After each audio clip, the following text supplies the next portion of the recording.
Assalamualaikum warahmatullahi wabarakatuh. Perkenalkan, saya Rinawati SPD dari SDN Jatibarang Kidul 01, calon guru penggerak Angkatan 7 Kabupaten Brebes. Pada kesempatan kali ini, saya akan memaparkan aksi nyata modul 1.4 Budaya Positif. Berikut saya perkenalkan Bapak Fasilitator saya, Bapak Bambang Mulia Hartanto SPD MPD, dan Ibu Pengajar Praktik saya, Ibu Nursia SPD SD. Mereka merupakan Bapak Ibu yang super hebat. Sekarang, marilah kita menyimak bersama rancangan aksi nyata modul 1.4 yang sudah saya terapkan di sekolah. Selamat menikmati. Adapun latar belakang dari aksi nyata modul 1.4 yaitu membangun karakter dapat dilakukan dengan cara pembiasaan yang baik. Pembiasaan inilah yang dikatakan dengan budaya. Agar tercipta karakter yang baik, maka perlu juga adanya budaya yang positif. Tujuan dari aksi nyata modul 1.4 kali ini yaitu yang pertama, menciptakan murid yang merdeka dan memiliki disiplin diri yang kuat. Yang kedua, menumbuhkan budaya positif di sekolah dengan meyakini nilai-nilai kebajikan universal. Tolak ukur keberhasilan aksi nyata saya kali ini yaitu dengan mulai terbentuknya keyakinan kelas yang disepakati antara guru bersama murid-muridnya. Yang kedua, murid mampu menerapkan dan menjalankan budaya positif yang tercermin dalam sikap dan perilakunya. Lini masa tindakan yang akan dilakukan. Pertama, berkoordinasi dengan kepala sekolah tentang pentingnya budaya positif di lingkungan sekolah, serta meminta izin untuk mendiseminasikan bersama rekan guru dan staf lainnya. Yang kedua, menjelaskan tentang materi budaya yang positif. Ketiga, memberikan contoh kesepakatan kelas yang sudah diterapkan di kelas saya. Yang keempat, mengajak kelas lain agar ikut melaksanakan budaya positif. Di dalam menerapkan budaya positif di lingkungan sekolah, saya memerlukan dukungan, yaitu yang pertama, dari kepala sekolah dan rekan guru serta murid agar tindakan yang telah disusun dapat berjalan dengan lancar. Yang kedua, saya juga membutuhkan sarana dan prasarana untuk menumbuhkan budaya positif di sekolah. Yang ketiga, peran serta orang tua dalam menumbuhkan budaya positif di rumah.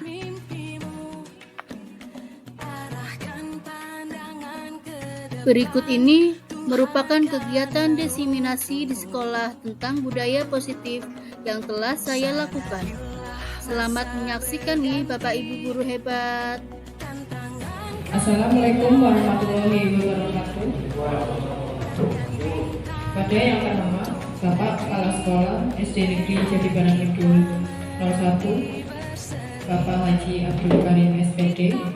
Yang terhormat, Bapak Ibu Guru dari SD Negeri Jatibarang Kidul 01. Marilah kita panjatkan puji syukur atas kehadirat Allah SWT yang telah melimpahkan rahmat dan hidayahnya sehingga kita semua dapat berkumpul dalam program guru penggerak sosialisasi budaya positif. Adapun susunan acara adalah 1. Pembukaan, 2. Menyanyikan Indonesia Raya, 3. Sambutan kepala sekolah, 3. Paparan budaya positif yang dibawakan oleh Ibu Rinawati SPD, 4. Lain-lain, 5. Penutup. Marilah kita awali acara ini dengan basmalah. Kemudian acara yang kedua menyanyikan lagu Indonesia Raya. Akan berdiri.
Terima kasih, hadirin dipersilakan duduk kembali.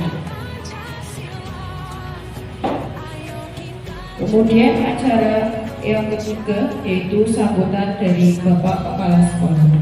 Yang terhormat Bapak Abdul Karim SPD, saya persilakan. Assalamualaikum warahmatullahi wabarakatuh.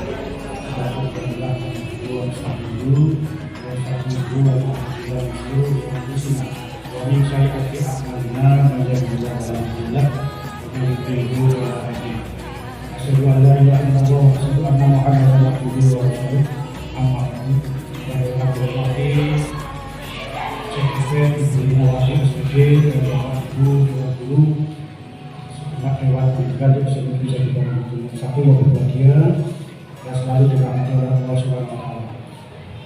Salawat salam semoga kita tercurah pada junjungan kita Muhammad Sallallahu Alaihi Wasallam yang telah membawakan ajarannya sehingga kita bisa bedakan mana yang hak dan mana yang batil. Kalau bapak-bapak dan ibu, guru, serta sekretari bupati SPG, pada kesempatan pagi hari ini kita bisa berkumpul kepada mereka dan bersiaga yang bersifat ini dengan calon guru besar menuju di SPG yang pada kesempatan pagi hari ini kita ibu akan menerima materi tentang budaya positif sehingga apa yang tadi telah disampaikan oleh beliau Sekretari Bupati mudah-mudahan bermanfaat bagi dewan guru semua serta untuk memajukan sekolah kita. Mudah-mudahan di angkatan 7 dan seterusnya nanti setelah beliau lulus di wisuda menjadi guru penggerak, nanti mudah-mudahan ada yang usul guru penggerak yang lainnya. Kiranya itu saja yang dapat saya sampaikan, kurang lebihnya mohon maaf dan mohon diikuti sampai selesai sampai jam 10 saja. Sampai jam 11 saja. Akhir kata wabillahi taufiq. Assalamualaikum warahmatullahi wabarakatuh.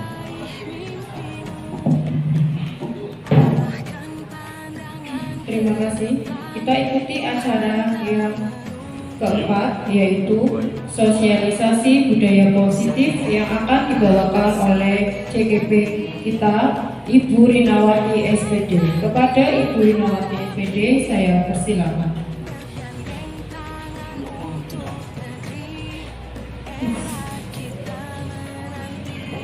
Assalamualaikum warahmatullahi wabarakatuh. Yang saya hormati Bapak Kepala Sekolah Bapak Haji Abdul Karim, yang sudah berkenan untuk memberikan izin bagi saya untuk mensosialisasikan, mentransfer ilmu yang sudah saya pelajari selama 2 bulan kemarin dalam pendidikan guru penggerak. Yang saya hormati pula Bapak Ibu Guru serta karyawan SC Jatibarang 1 yang sudah berkenan pula mengikuti acara pada pagi hari ini. Di sini, pada kesempatan kali ini, saya mau mencoba membawakan diseminasi dari modul 1.4 budaya positif. Setelah mengikuti pendidikan kurang lebih 2 bulan kemarin, ini ada diseminasi dari budaya positif.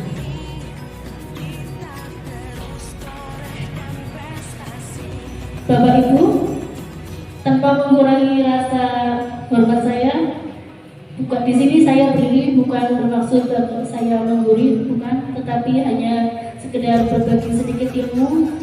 Semoga bisa bermanfaat bagi Bapak Ibu semua yang ada di sini.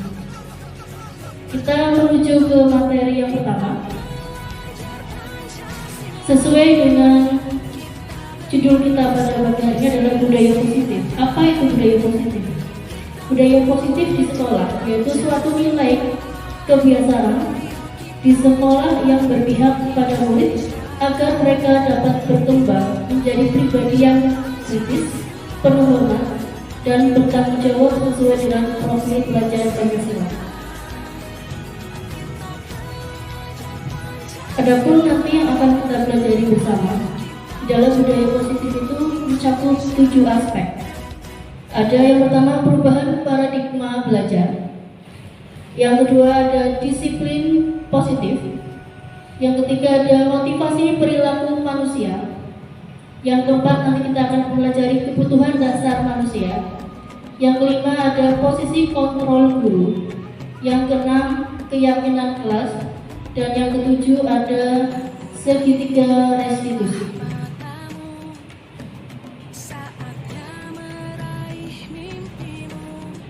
Nah, ini materi sebelum untuk ke materi dasar sebelum ke arah budaya positif.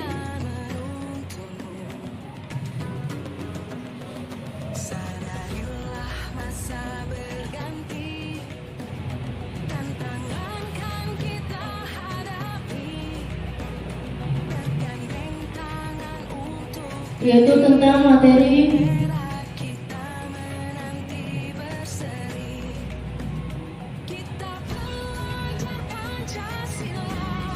filosofi pendidikan Ki Hajar Dewantara. Bapak Ibu, menurut Ki Hajar Dewantara, pendidikan itu artinya menuntun segala kodrat yang ada pada anak agar mereka dapat mencapai keselamatan dan kebahagiaan yang setinggi-tingginya, baik sebagai manusia biasa maupun sebagai anggota masyarakat. Itu adalah filosofi dasar dari seorang Ki Hajar Dewantara. Di sini juga saya tuliskan ada beberapa pemikiran filosofi KHD Ki Hajar Dewantara. Ada trilogi pendidikan. Seperti yang sudah kita ketahui bersama, trilogi pendidikan Ki Hajar Dewantara itu sesuai namanya tri, berarti ada 3 ini Bapak Ibu. Yang pertama apa ya? Trilogi pendidikan Ki Hajar Dewantara. Ing Ngarso Sutulodo, betul sekali Bapak. Yang kedua Ing Madyo Mangunkarso. Dan yang ketiga ada Tukuri Handayani. Yang sudah kita pahami artinya bersama. Yang kedua pemikiran KHD yang kedua yaitu menuntut kodrat anak. Yang ketiga ada pembelajaran budi pekerti. Yang keempat anak bukan tabula rasa. Ada yang tahu maksud dari anak bukan tabula rasa? Bapak Ibu? Belum. Anak bukan tabula rasa itu berarti ibaratnya itu anak bukan semacam kertas putih biasa yang bebas kita coret dengan apapun, bukan. Anak itu bukan seperti itu, anak bukan tabula rasa. Nanti kita akan paparkan di slide berikutnya. Selanjutnya nanti pemikiran KHD yaitu kodrat alam dan kodrat zaman. Jadi pembelajaran yang diharapkan oleh Ki Hajar Dewantara adalah pembelajaran yang harus disesuaikan dengan kodrat alam dan kodrat zaman. Berarti antara kondisi alam di sini dengan di Jakarta misalnya itu juga tidak bisa disamakan. Jadi pendidikan pembelajaran pada anak itu harus disesuaikan dengan alam di mana pelajar itu berada, lingkungan itu berada, dan bagaimana kondisi alam dan lingkungannya maupun dengan perkembangan zaman. Selanjutnya pendidikan menghamba pada anak. Pendidikan berpusat kepada anak, lalu merdeka belajar. Seperti yang sudah kita kerjakan di platform pendidikan merdeka belajar ya Bapak Ibu. Nah, ini penjelasan yang tadi. Murid bukan tabula rasa.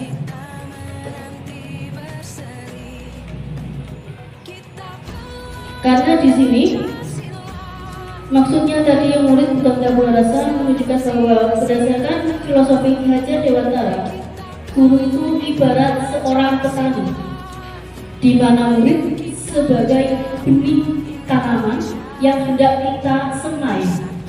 Di mana? Di ladang, di sawah. Sawahnya di mana? Sekolah ini sendiri. Jadi dengan dalam penanaman padi, petani tidak pernah merubah kodrat dari tanaman padi itu sendiri. Padi ya tetaplah padi, jagung ya akan menjadi jagung. Yang dapat dilakukan adalah menjaganya, merawatnya, mengoptimalkan seluruh penanamannya dengan pemupukan, penyiraman, penyinaran, dan semuanya supaya mendapatkan hasil panen yang memuaskan. Seperti itulah Pak Ki Hajar Dewantara ibaratkan murid. Jadi murid ibarat benih yang akan kita semai. Oke, Bapak Ibu, kita bisa ke slide selanjutnya. Budaya positif yang pertama yang akan kita pelajari adalah perubahan paradigma belajar. Paparan dari Dr. William Glasser dalam teori kontrol teori untuk meluruskan beberapa miskonsepsi tentang kontrol ini yang akan diluruskan berdasarkan teori William Glasser. Ilusi bahwa guru itu mengontrol murid, ilusi juga bahwa semua pengamatan positif dan bermanfaat. Ilusi bahwa kritik dan membuat orang merasa bersalah dapat mengeluarkan karakter. Ilusi bahwa orang dewasa memiliki hak untuk memaksa. Ilusi-ilusi William Glasser ini yang akan kita rubah sesuaikan dengan dunia yang berkembang sekarang. Seperti adanya realitas, sesuaikan dengan realitas atau kebutuhan kita bersama. Setiap orang memiliki gambaran yang berbeda-beda. Kita berusaha memahami pandangan orang lain tentang dunia. Semua perilaku memiliki tujuan. Hanya kita yang bisa mengontrol diri kita sendiri. Kita tidak bisa juga untuk mengontrol orang lain. Kolaborasi dan konsensus menciptakan pilihan-pilihan baru, serta model berpikir senang-senang. Yang kedua ada makna disiplin positif. Yang kedua, dalam rangka menciptakan sebuah lingkungan yang positif, salah satu strategi yang perlu kita tinjau kembali adalah tentang penerapan disiplin itu sendiri di sekolah.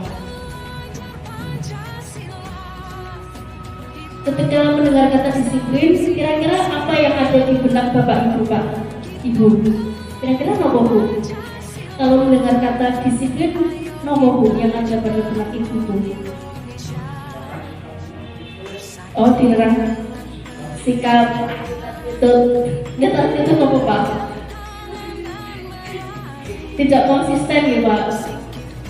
Iya.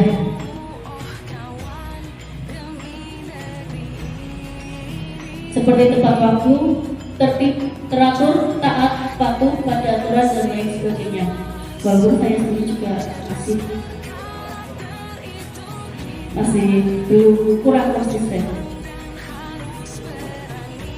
Nah, kata disiplin juga sering dihubungkan dengan kata hukuman, istilah hukuman. Padahal sesungguhnya itu berbeda, ya.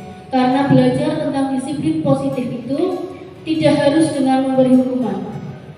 Justru itu adalah salah satu alternatif terakhir, paling akhir kalau kita perlu digunakan. Kalau tidak usah. Paling tidak kita menanyakan ada sebab dan ada akibat dari suatu tindakan yang sudah kita lakukan. Tidak langsung memberikan hukuman semata. Nanti kita akan pelajari di slide selanjutnya. Karena menurut Ki Hajar Dewantara, seseorang yang mendisiplin diri itu berarti mereka bisa bertanggung jawab terhadap apa yang dilakukannya, karena mereka mendasarkan tindakan mereka pada nilai-nilai suatu kebajikan universal.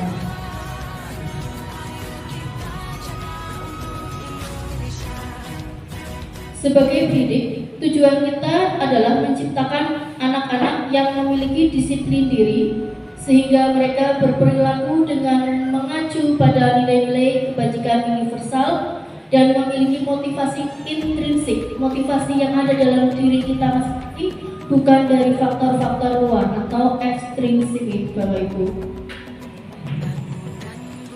Nilai kebajikan apa saja seperti itu? Yaitu seperti adanya sikap kerajinan, kejujuran, adil, tanggung jawab, komitmen, percaya diri, kesabaran, dan lain-lain. Itu nilai-nilai kebajikan yang perlu kita tanam pada murid-murid kita.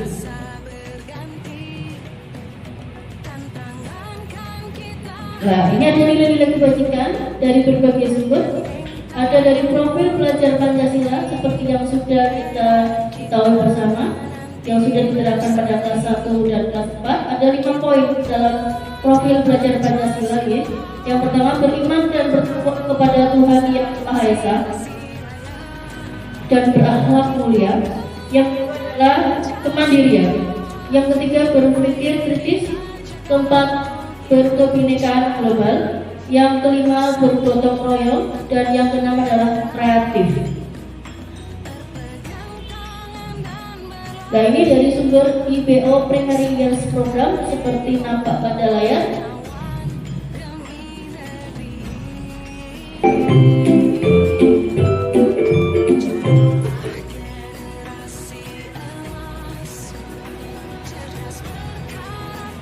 Nilai-nilai kebajikan universal yang ada pada layar yang tadi itu menurut IBO seperti tenggang rasa hormat, integritas, kemandirian, empati, keingin-tahuan, kreativitas, kerjasama, dan lain sebagainya.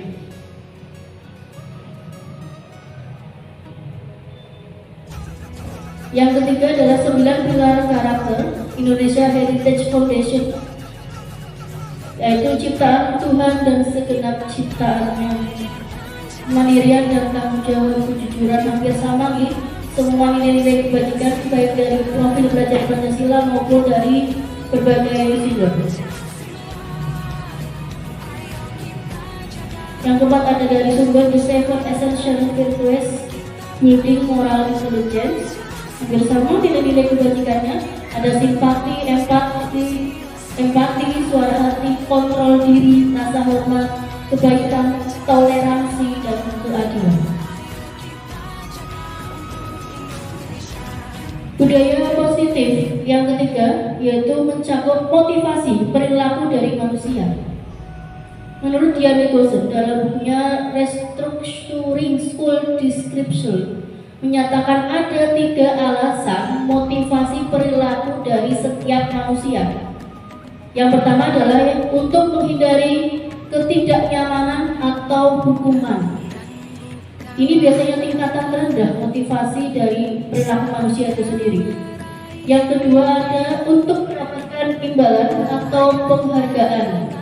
Yang ketiga adalah untuk menjadikan orang yang mereka inginkan dan menghargai diri sendiri dengan nilai-nilai yang mereka percaya.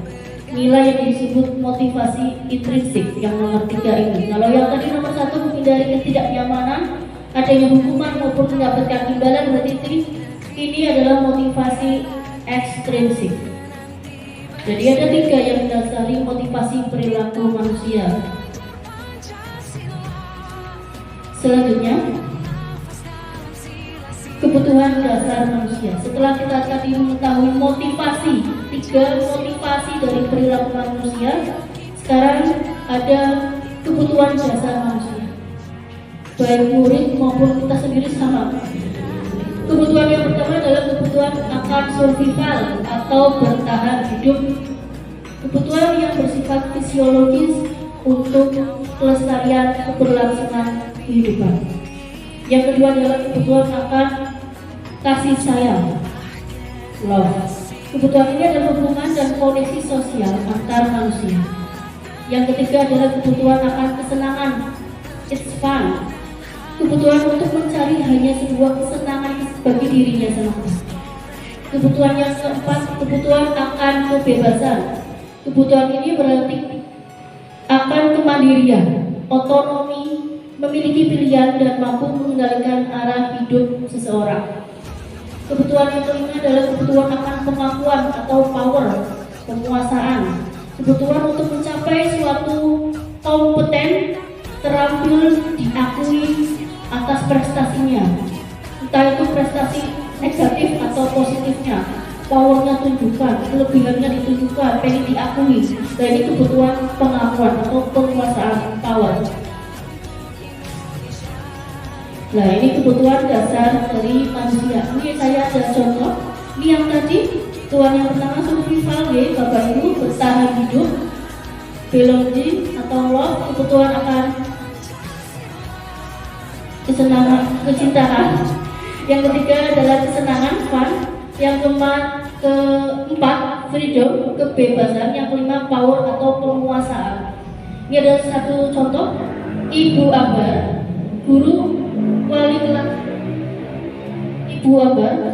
kelas 2A di SD Pelita Hati sedang bingung menghadapi ulah salah satu muridnya. Di sini mungkin nggak ada ya, nggak ada Bu Amba di sini. Dan anaknya pasti bagus-bagus. Ini Bu Amba punya muridnya namanya Doni.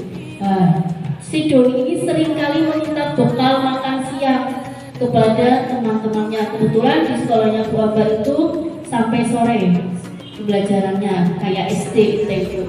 Jadi si Doni itu sering meminta bekal makan siang kepada teman-temannya. Bu Amba itu bingung, kira-kira bagaimana menghadapi situasi seperti ini. Menurut Bapak Ibu, kira-kira apa sih alasan Doni melakukan hal itu? Karena sesuai yang tadi kita pelajari sebelumnya, bahwa motivasi dari perilaku manusia ada 3: menghindari hukuman, mendapatkan imbalan, atau yang ketiga dari dalam diri itu sendiri. Sedangkan kebutuhan dari manusia ada 5. Kira-kira apa sih kebutuhan dari Doni yang ingin Doni dapatkan dengan sikapnya yang seperti ini? Meminta makan siang sama temannya secara paksa. Kira-kira bagaimana? Nah, ini kita akan bahas satu persatu berdasarkan 5 kebutuhan dasar. Kalau kita melihat kebutuhan untuk aspek bertahan hidup dalam kasus Doni tersebut, apabila jawaban Doni ketika ditanya oleh Ibu Ambar adalah karena ia lapar, berarti orang tuanya tidak membawakan bekal makan siang. Berarti Doni melakukan itu semua atas dasar kebutuhan untuk bertahan hidup. Jelas Bapak Ibu? Tapi kalau Doni menjawab bahwa alasannya mengambil bekal temannya hanya karena dia merasa senang diperhatikan sama temannya. Ketika temannya melaporkan pada gurunya dan gurunya memberitahu orang tuanya, sehingga orang tuanya jadi memperhatikan dia, maka kebutuhan yang akan dipenuhi Doni adalah kebutuhan akan cinta dan kasih sayang. Berarti Doni harus kasih sayang karena dia ingin diperhatikan. Ini berdasarkan kalau Doni menjawabnya untuk mendapatkan kesenangan. Berbeda halnya dengan kalau Doni menjawab seperti ini. Apabila dia merasa hebat, Doni merasa hebat setelah melakukan tindakannya tadi yang mengambil makan siang temannya, dia merasakan saya hebat. Temannya pada takut semua dan dia menuruti keinginannya. Maka sebetulnya Doni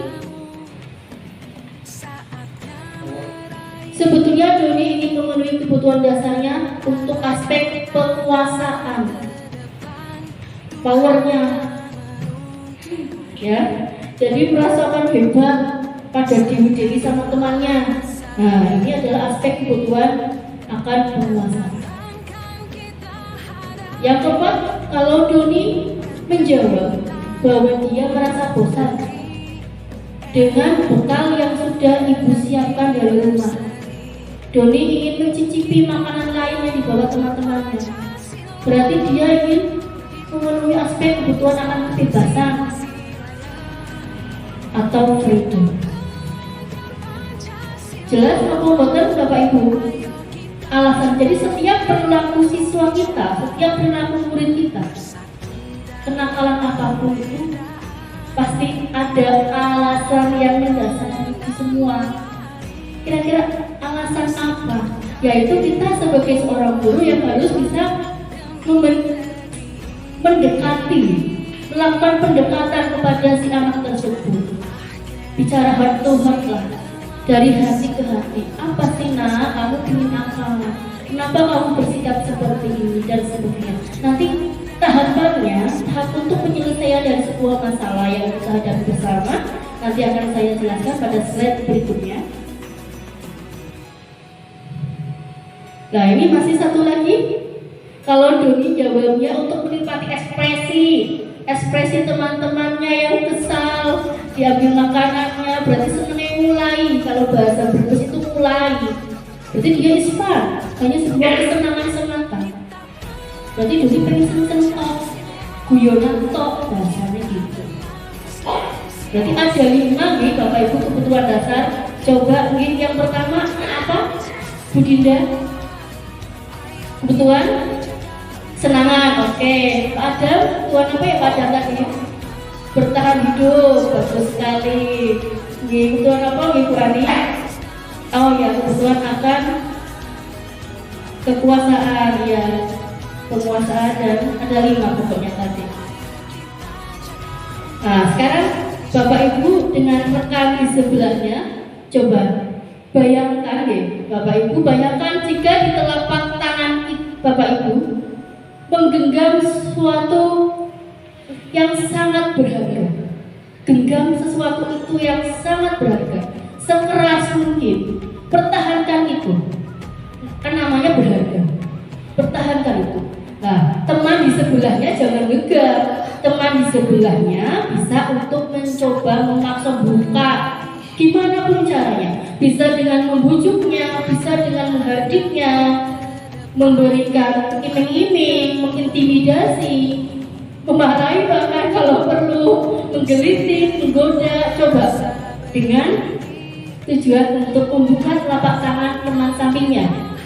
Kira-kira apa yang akan terjadi? Oh ya, ada duit, berarti iming-iming.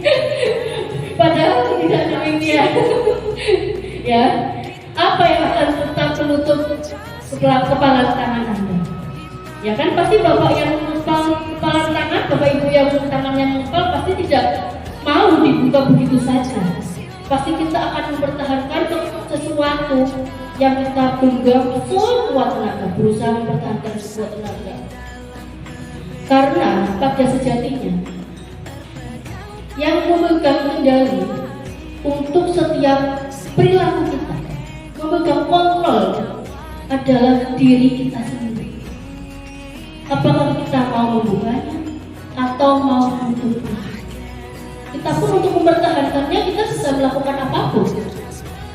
Kalau kita benar-benar ingin mempertahankannya, walaupun sampingnya kita tadi sudah menggelitik, sudah membujuk, sudah mengiming-iming, tadi kata Bapak Karim. Tapi kalau kita tidak mau membuka, kita berusaha untuk menggenggamnya sekuat tenaga dengan penuh keyakinan, nggak akan terbuka. Jadi yang memegang kendali dari perilaku kita, baik itu positif maupun negatif, adalah diri kita sendiri.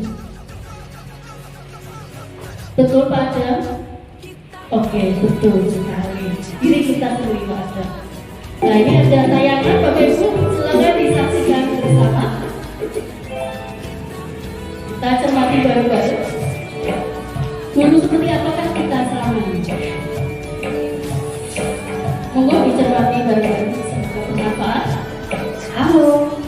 Bu Guru dalam Guru Penggerak. Video ini akan menampilkan 5 adegan interaksi guru dan murid. Silakan menonton dan merefleksikannya.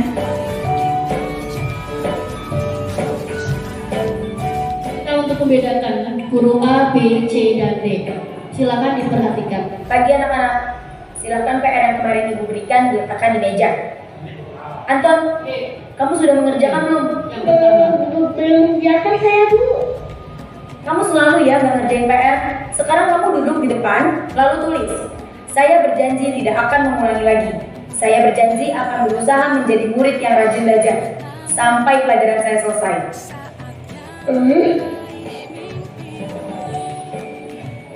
Ini guru. Bu, saya ngumpulin tugas. Maaf ya, Bu. Saya terlambat ngumpulin tugas. Kenapa kamu terlambat mengumpulkan tugas? Iya, Bu. Saya kalau sore bantu Ibu jaga warung. Gak sempat ngerjain tugas. Kira-kira nih, apa yang bisa kamu perbaiki supaya kamu bisa mengerjakan tugas tepat waktu? Coba, kapan biasanya kamu membantu ibu jualan? Jam 6 sampai jam 8 malam, Bu. Bagaimana kalau kamu membuat jadwal? Kapan kamu akan mengerjakan tugas? Oh gitu ya, Bu. Saya coba deh, Bu. Terima kasih, Bu.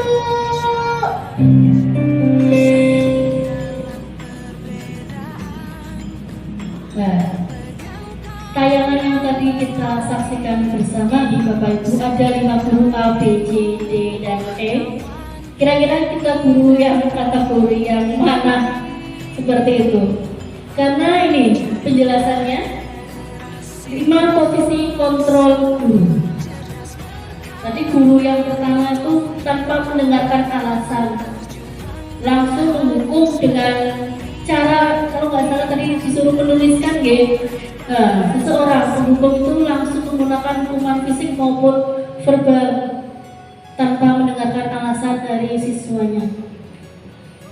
Kontrol yang kedua adalah guru yang kedua adalah membuat orang merasa bersalah dengan bersikap lemah lembut seperti seolah-olah memelas.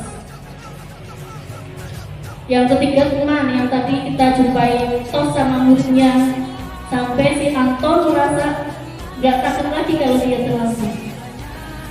Namun akan tetap berupaya mengontrol murid dengan penuh persuasi, penuh kelembaran, dengan teman seperti ajak bercanda seperti itu. Posisi kontrol yang keempat adalah memonitor atau memantau, guru pemantau, di mana guru itu mengawasi.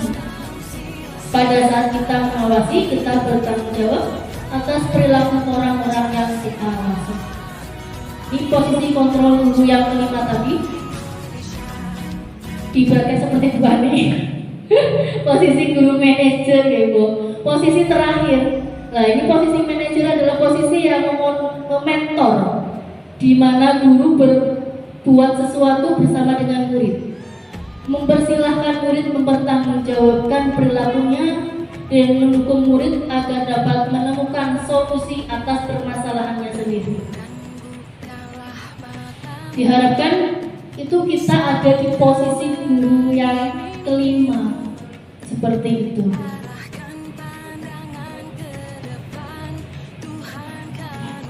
Nah ini udah sebentar. Sebelum kita ke keyakinan kelas, saya memiliki contoh penerapan dari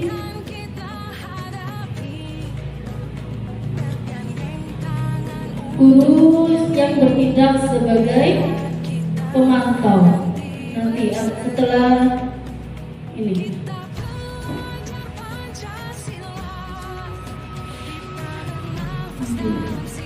Kita ke keyakinan kelas dulu ya Bapak Ibu. Di kelas saya, di kelas 6, seperti yang sudah Bapak Ibu lihat di pojok sebelah samping lemari itu ada kesepakatan kelas atau keyakinan kelas.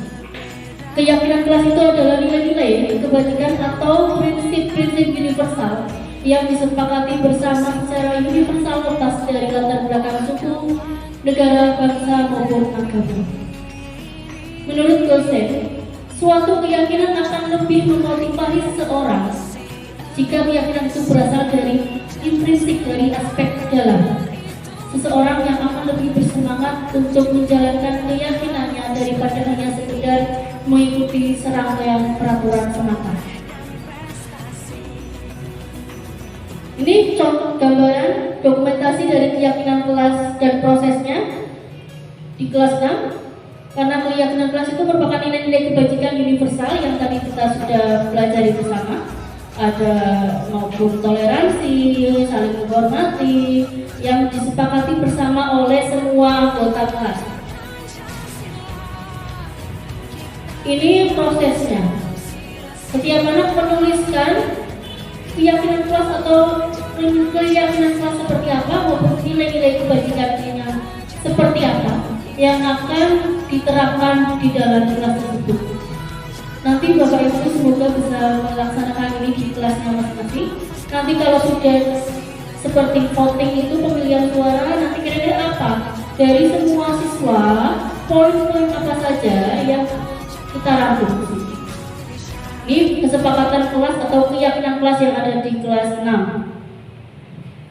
Ada datang tepat waktu, aktif dalam belajar, melaksanakan piket kelas, saling menghormati teman, dan menjaga kebersihan kelas. Kita lanjut.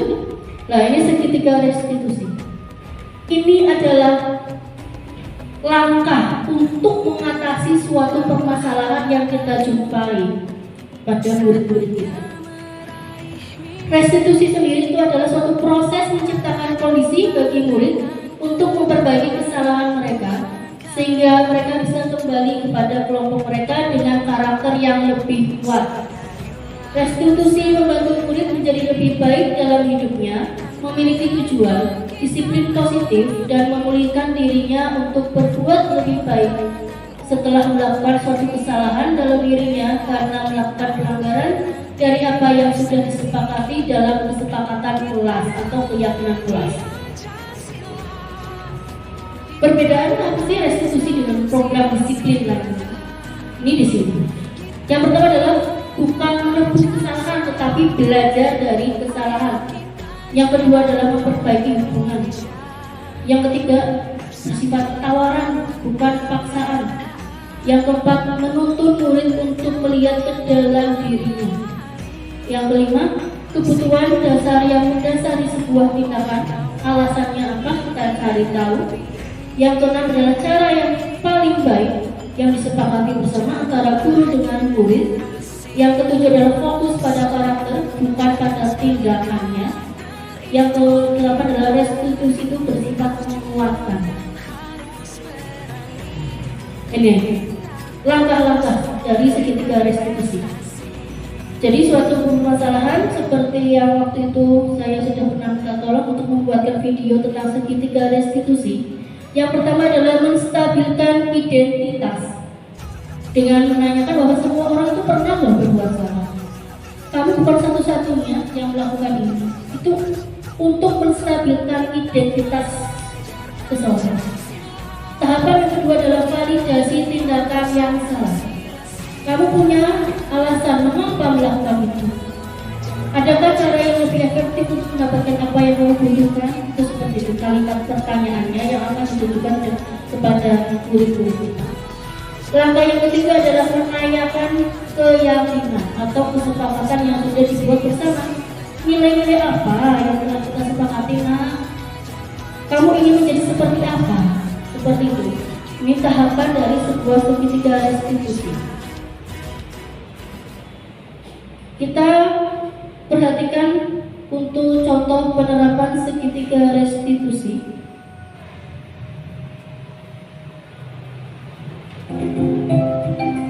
Kasus 1. Silakan Bapak Ibu bisa menyaksikannya bersama. Kasus 1 pada hari Senin ada siswa yang menyontek.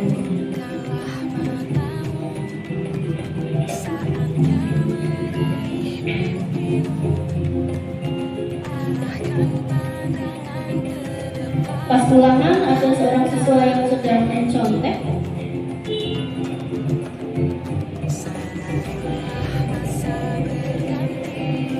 Jadi nanti penegurnya tidak langsung di depan kelas, tapi tapi setelah kegiatan berlangsung, diajak ngobrol empat mata. Siang Liana sudah istirahat. Ini saya menerapkan 3 tahapan dalam segitiga restitusi. Liana tadi waktu di kelas, tadi kegiatan itu siapa ya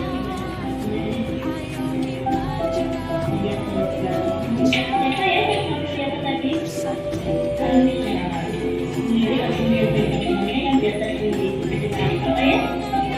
Saya solusikan itu perbuatan yang baik apa tidak? Setiap orang itu ya pasti pernah Jadi guru setiap menstabilkan identitasnya. Jadi nggak langsung bilang kamu salah, melihat tapi stabilkan identitasnya dulu. ada permasalahan yang sedang dia itu. Liana pasti punya alasan. Nah, menanyakan alasan berarti ini gurunya sedang memvalidasi tindakan yang salah.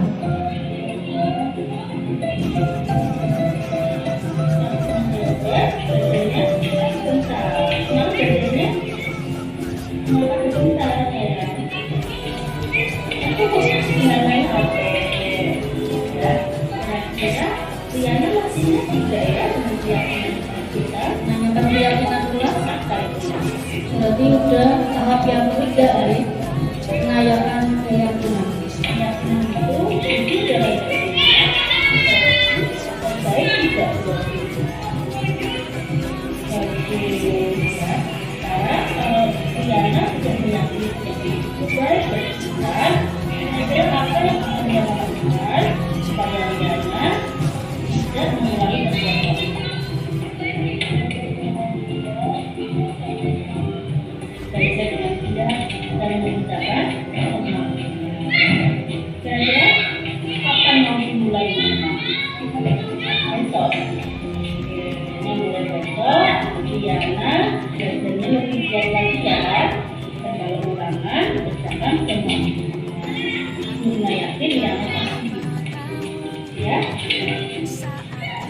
Ingin dia menjadi yang lebih baik lagi dan disiplin ya, serta jujur dalam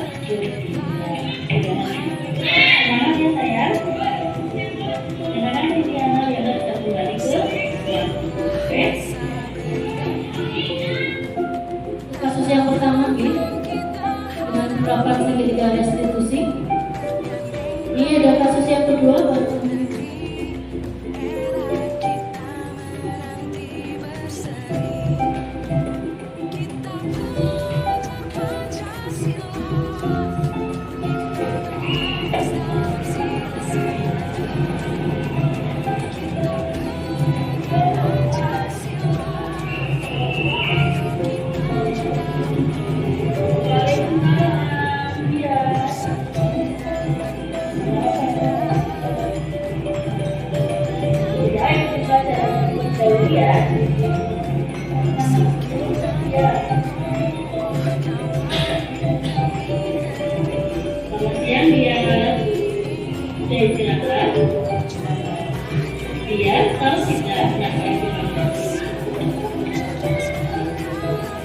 Dia tadi pagi sekolahnya jam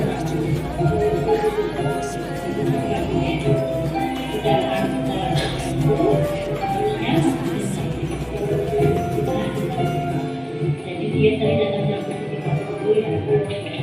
Berarti dia itu datangnya tepat waktu atau terlambat.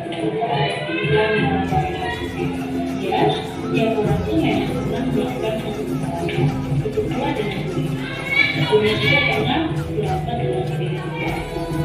Tapi di sini dia berpikir untuk mencari siapa yang tapi berjalan sama mencari solusi dengan permasalahan yang sudah biasanya yaitu datang ke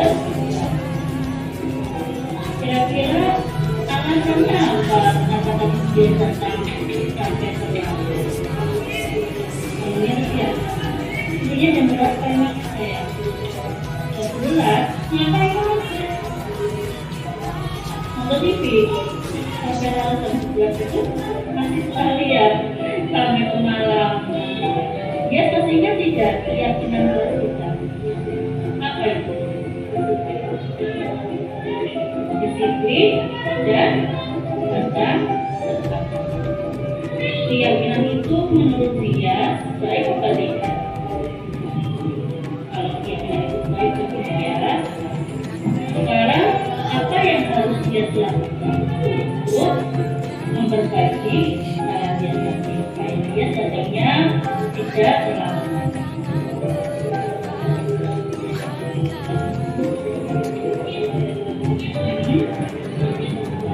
tidak terlalu kangen TV, tidak terlalu ngambek, mau yang kenalan sekali. Di rumah ada siapa? Ada ibu, nanti dia sudah dibantu ibu untuk mengingatkan kembali sama. Nanti dia dibantu dengan supaya dia tidak terlalu terlalu. Dan jangan lupa supaya itu tidak. Oke ya. Kira-kira mau kapan rupanya dilakukan? Oke. Supaya ada yang dapat penelitian dan dia sudah tahu apa yang harus dia lakukan. Semoga nanti depannya dia harus menjadi anak yang lebih disiplin lagi dan orangnya tetap lagi. Ya, sebenarnya yakin dia semangat ya.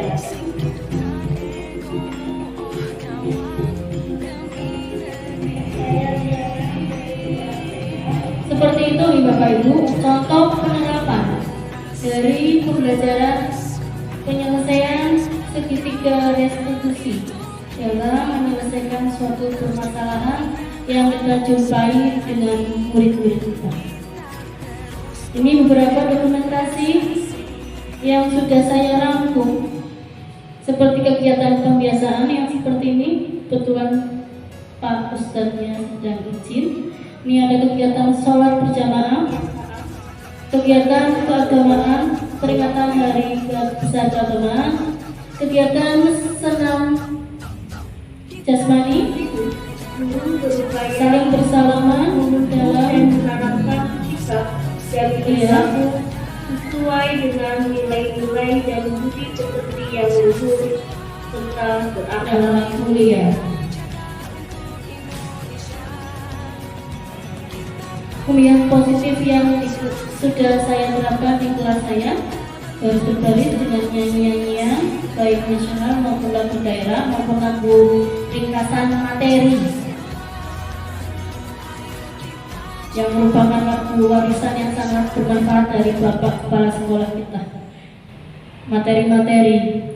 Setelah itu nanti berdoa, lalu dilanjut tadarus Al-Quran, sholawatan, Indonesia Raya, baru dimulai pelajarannya seperti itu. Ini kolaborasi baik dengan Bapak Kepala Sekolah, dengan rekan sejawat maupun bersama dengan Bapak Ibu Wali kelas. Jadi kita juga perlu adanya kolaborasi untuk melancarkan suatu visi misi daripada sekolah, mencerdaskan anak bangsa sesuai dengan profil belajar Pancasila. Kerjasama yang solid, kompak, rukun, saling bantu-membantu satu sama lain dengan semua warga sekolah. Kumpulan pembelajaran P5 yang ada di kelas 6, siswa-siswa kelas 6, ini pembuatan soft ice yang sudah ada, Bapak Ibu bisa menyaksikannya dalam YouTube saya. Ini juga kegiatan pembelajaran rangkaian listrik. Ini yang kemarin Gibson, itu. Ini pembelajaran menggunakan media proyektor, nah ini untuk keterampilan. Ini kegiatan sambut siswa. Dulu memang kita pernah melaksanakan kegiatan ini Pak Karim dulu, bagi Ibu Nisa sama Pak Iwan barangkali belum tahu, kita pernah melaksanakan ini. Kita juga pengen sebetulnya melaksanakan ini kembali, cuma apa daya kondisi sekolah kita yang tidak memungkinkan karena ada yang sangat kompleks, ada SD, ada kantor, ada TK, susah untuk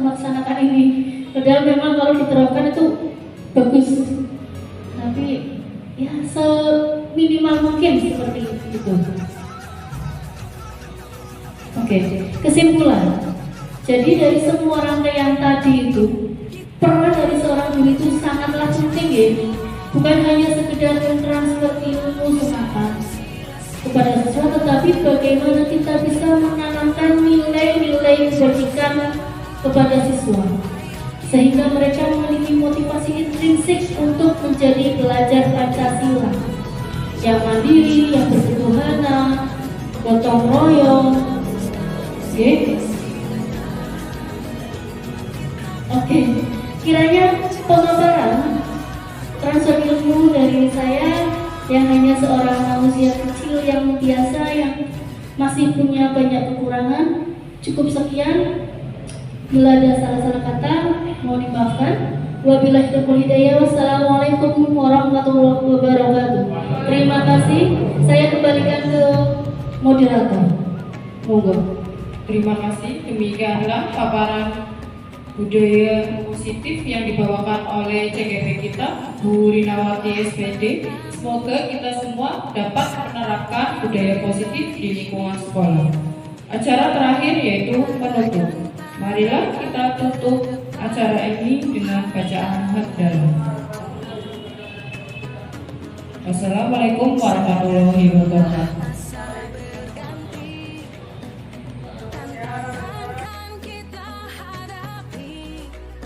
Warahmatullahi wabarakatuh. Saya Ibu Supriyani dari kelas 1 SD Negeri Jatibarang Negeri 1. Berterima kasih kepada rekan saya Ibu Rinawati SPD yang selaku calon guru penggerak Angkatan Itu Kabupaten Brebes. Dengan adanya sosialisasi kemarin itu banyak masukan bagi saya. Semoga saya bisa menerapkan di kelas 1. Terima kasih untuk Bu Rinawati. Sukses selalu. Wassalamualaikum warahmatullahi wabarakatuh. Saya Dias, murid dari kelas 6. Saya senang sekali bersama Bu Rina. Saya dapat menemukan solusi keberangkatan sekolah saya yang terlambat. Saya berjanji akan menjadi siswa yang lebih baik lagi dan tepat waktu berangkat sekolah. Terima kasih Bu Rina. Sekian pemaparan tugas aksi nyata modul 1.4. Terima kasih. Wassalamualaikum warahmatullahi wabarakatuh. Salam guru penggerak, bergerak, tergerak, dan menggerakkan.